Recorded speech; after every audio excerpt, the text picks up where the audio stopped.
Welcome to the Copy Closer podcast. Today we've got Austin Netzley on the podcast, and this guy is someone who I'm excited to speak with because he's coming from a different angle. A lot of times we interview folks who are copywriters and marketers, and he's definitely one of these people as well. But his superpower is having having systems in place, having your operations in place. Because, one of the things that, if you're an entrepreneur, you realize that we can do all the greatest marketing in the world, but if we can't keep our money, if we can't systemize stuff, we're really just we don't really have a business. We just kind of have a little toy. So Austin, man, thank you so much for coming on the show. I'm so happy to have you on. Dude, excited to be here. Thanks for having me. And man, excited to give some value today. Well, appreciate it, man. So your company, what's it called again? 2X. 2X. And what do you guys specialize in? So we specialize in helping 6- and 7-figure entrepreneurs double their business. So we've got Grant Cardone out there talking about 10X, and we got a lot of people talking about some big numbers. But what we found is that's a lot of wishing, when in reality, what we want to do is we want to bring it back, focus on where you're at and say, hey, how can we double that? And then from there, how can we double that again? How can we double? So we're very tactical, very much implementation focused. But yeah, as you mentioned, most people, they can go out and they can do some amazing sales and marketing, but if they don't have the fulfillment in place, they just really created a job for themselves, not a real business. So we focus on systems and operations and helping people turn their hustle into a real business and one that can scale. Yeah, man, systems is something that took me a while to figure out. I realized I was on this 6-figure hamster wheel, and it wasn't until I didn't start seeing any more results until we started putting systems in place. And that was when things started magically happening. So I love that we're going to start talking about this, but I wanted to kind of get an idea of what you did before even starting your own company and doing this type of stuff. How did you fall into this world? Were you in a corporate setting before? What did you do beforehand? And then how did you fall into it? I was an engineer by degree, so the furthest thing from a copywriter.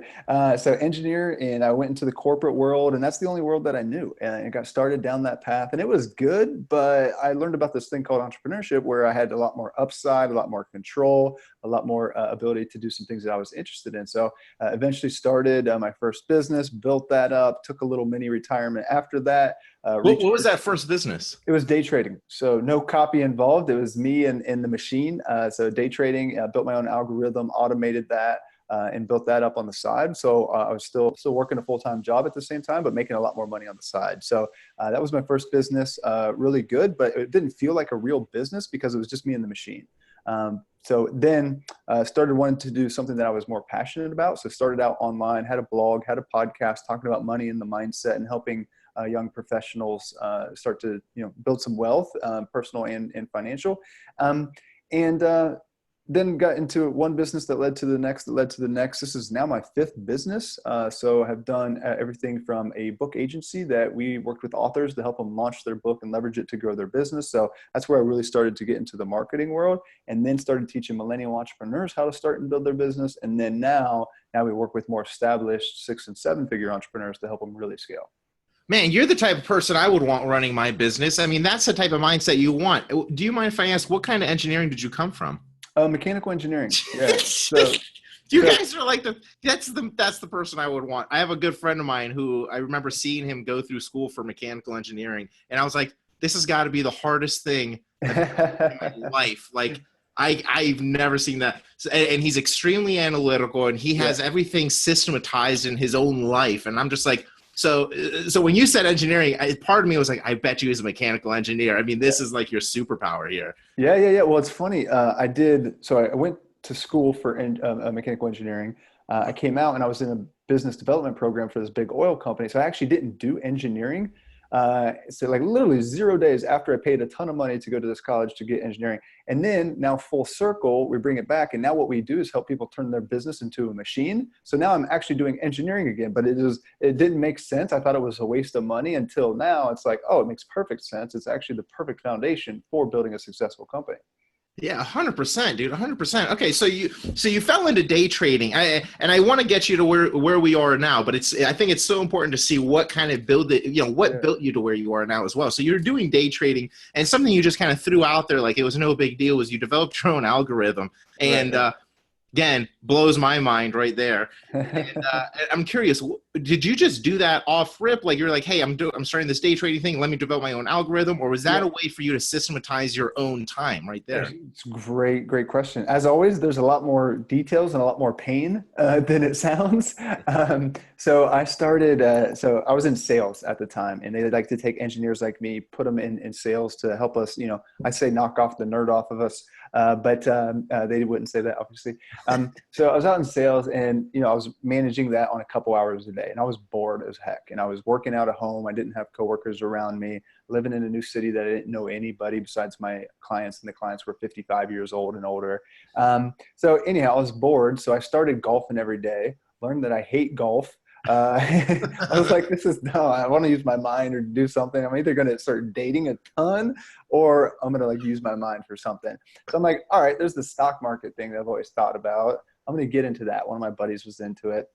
He was somehow losing money in this crazy bull market. And I was like, screw it. I'm going to learn it myself instead of giving him my money and having him lose it. I'm going to learn it myself. So making money, losing money, making money, losing money, making money, losing money. Sounds like a lot of businesses, right? Well, that's what I was doing. And it was stressful as can be. And I said, you know what? I'm done. I'm not trading again 1 penny until I figure this out. So I finally, after making it and losing it, I decided to go pro, and I shut things down, and I basically just started studying, consuming everything I could about investing. It was just all self-education.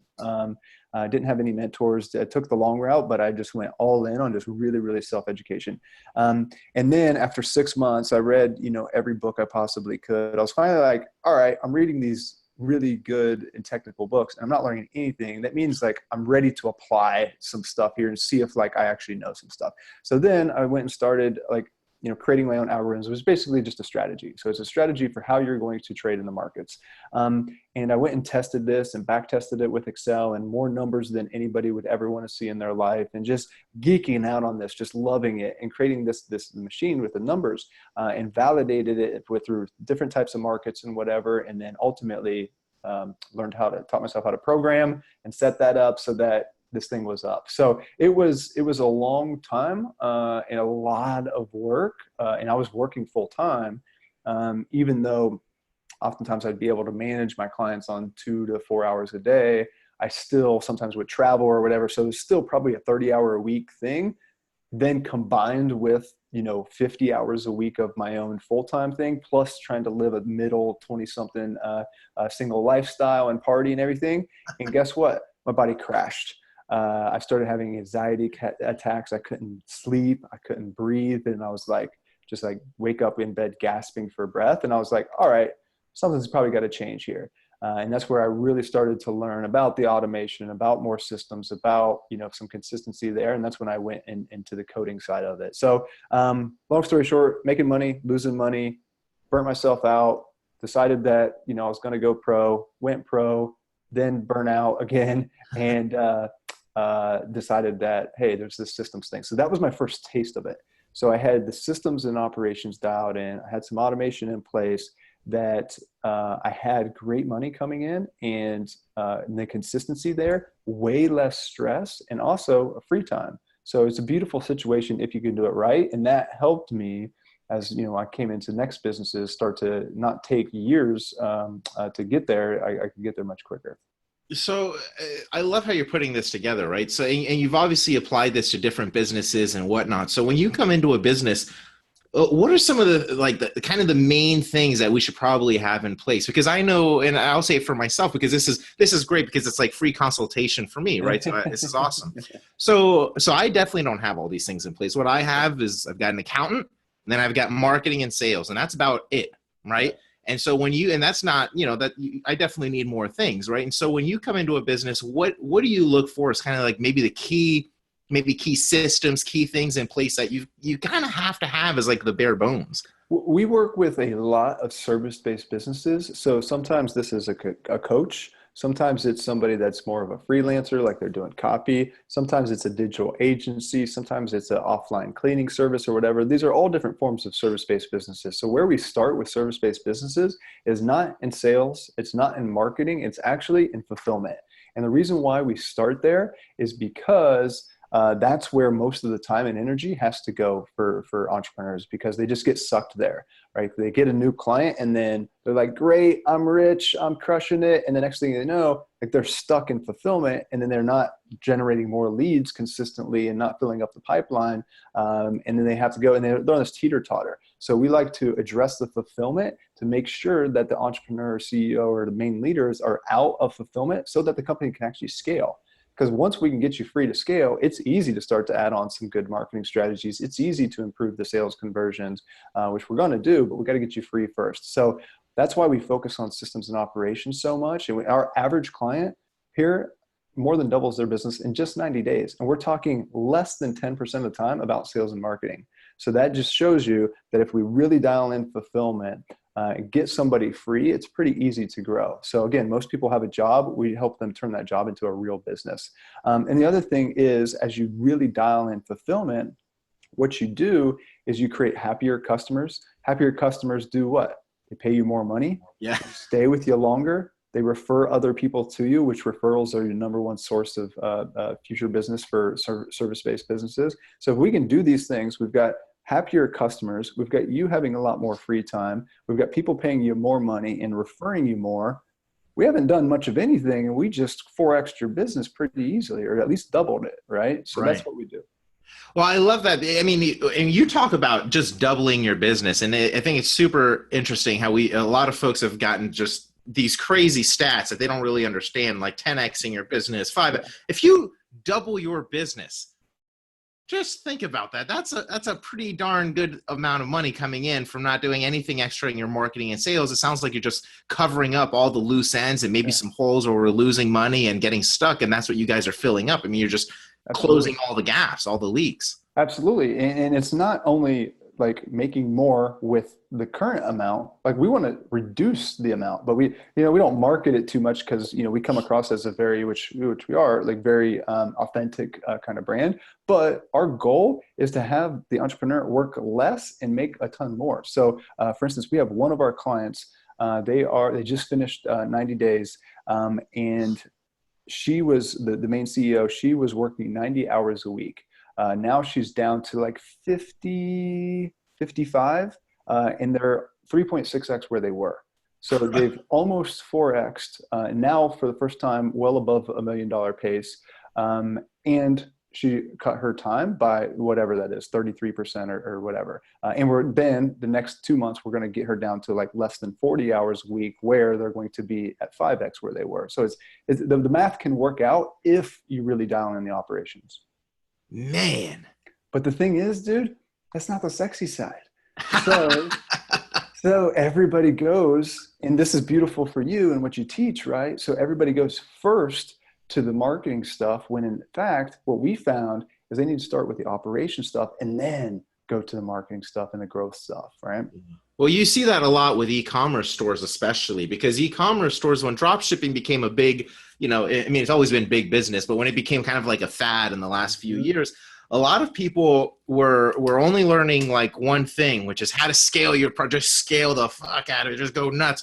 But then they didn't have the foundation to fulfill these products. They didn't actually know, and they didn't have all the logistical things in place to actually scale, right? So they would have a bunch of sales come in, but then a lot of these businesses were going out of business and they were actually losing money because of the refunds, because now they've already paid for the drop shipping. It takes all of these things were just happening. And it's because they didn't have a lot of fundamental business things in place, like what you're talking about, that can dramatically improve your results, especially when scaling. Yeah. And so many, especially e-com, they don't know their numbers. And if you don't know your numbers, you can be selling a lot of product for a loss and you just don't know it. Cash flow is something that less than 2% of entrepreneurs probably even take into account when they're looking at their business, like how cash works. But like if you don't take that into account, you can become broke very, very quickly, especially in something like an inventory heavy business in the e-com world. So yeah, it's really, really important. So we take a little bit unsexier approach to it, but the results are as sexy as it gets, and at the end of the day, that's what people really want. Yeah, and then your clients, you mentioned, I mean, they're like, what kind of people do you primarily work with? Is it physical product type businesses or is it service-based businesses? I know you mentioned a couple of them. Yeah, we have less than 10% that are physical product based. So we do have multiple clients that are e-com, but most are service-based. So we've got online service-based, offline service-based, but again, service-based, and it's primarily B2B. So again, just a lot of agencies, a lot of marketing companies, a lot of web design, service professionals such as CPAs or accountants or financial planners. We've got coaches, we've got different online businesses and whatnot. At the end of the day, the cool thing, Carlos, is business is business is business. And it doesn't matter like what business somebody has, if they have to take into account cash flow, if they have to take into account lead gen, if they have to take into account their time, if they have to take into account fulfillment, whatever it is, we just covered all types of businesses, right? So the basics that we cover are the foundational stuff that really matters, that it doesn't matter to us. I know that's horrible from a marketing perspective as far as like saying, this is exactly who we work with. That's why we do bring in other clients that are outside of service-based, but if you look at our messaging and whatnot, it's really built for service-based businesses. Yeah, well, and I found that service-based businesses tend to be a little bit tougher to scale because it's your personal time, right? A lot of the copywriters, especially. I mean, I know a lot of copywriters listen to this, and copywriters, and I assume pretty much anybody who's doing freelancing stuff, but you get into this pattern of you close a big deal, and now just like what you said, you're like, oh crap. Now I got to fulfill it, right? And now how fast can I fulfill it? And while you're fulfilling, you're probably not chasing down new business. Exactly. And so it's like this feast or famine type of thing. And until you've got some real solid systems in place, you're always going to be on that hamster wheel trying to figure out where your next client's going to be, how are you going to fulfill, what's going on. So I'm happy we're talking about this stuff. What are some things that we can do, just on our own? Like what are some things maybe we can just do quickly starting now? Like where should we be putting our energy into other than marketing? Like what should we be looking at? Is it, the first thing that comes up is like when we go in and we start working with the business, we're not even looking at systems or operations or anything first. We're just looking at how can we simplify? Because like entrepreneurship business is like, it's tough. And we make it as entrepreneurs and business owners and everybody, we make it way tougher than it needs to be. So the first thing that we come in and do is like, we just simplify. We try to cut out what's that 20 to 40% of stuff that we're spending our time on that just isn't working. It isn't driving results. Let's cut it out.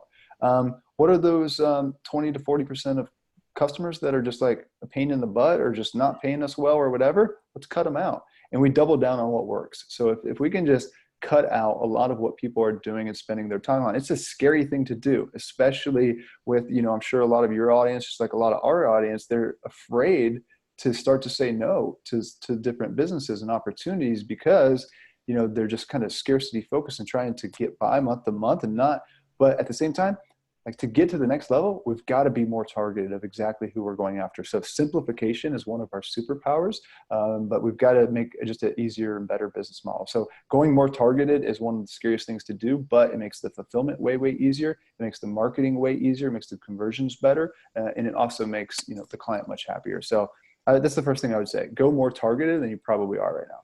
Yeah, that makes so much sense. That makes so much sense. I mean, because then you can target, just from a marketing point of view, you can target your message exactly to that type of person. Okay. And now, I mean, the fulfillment again, I mean, depending on what you're doing, right? If we're selling funnels or something and I'm selling a bunch of funnels to chiropractors, I can template a chiropractic funnel and kind of fill in the blank, right? So there's a system in that. Yeah, exactly.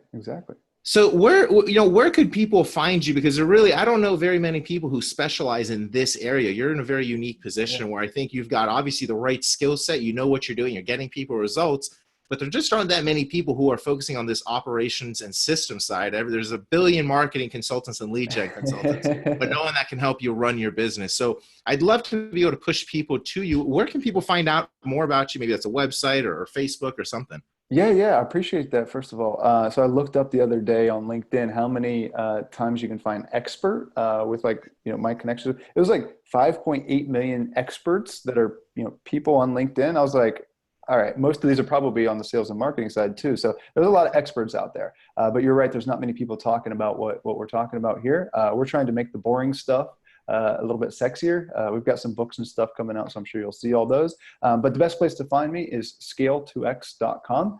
That's SCALE, the number 2, letter X.com. And if you just search 2X on anywhere, you'll basically find us. And connect with me on Facebook. I'm active there, and would love to chat about the business and how we can support. But we've got a Facebook community. We've got books coming out. We've got some cool stuff in the works. Awesome, dude. Well, I can't wait for the books to come out. I'll definitely get that because I know I need some systems help, man. So guys, make sure you check out Austin. Go to the website, scale2x.com. Again, it's scale2x.com. Austin, man, thank you so much for coming on. It's been awesome. Carlos, it's been a pleasure, man. Keep doing what you're doing, man. Take care.